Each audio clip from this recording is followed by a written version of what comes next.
লেখা মনে করেন যদি একটা দুইটা কালির লেখা ঠিক থাকে তাহলে মনে করেন বাকি সবগুলো ঠিক আছে।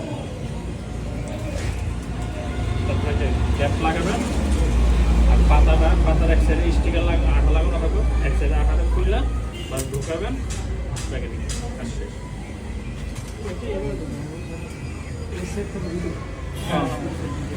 এই সাইড কেন এটা তো এই সাইডটা আপনার মনে করেন কালিটা আস্তে আস্তে আস্তে তারপরে এখান থেকে ফিলিং হয়ে যাবে, আর এগুলো দিলে তো কালি বের হয়ে যাবে।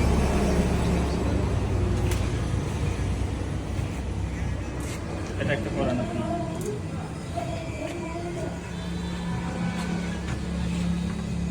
এটা নামাও।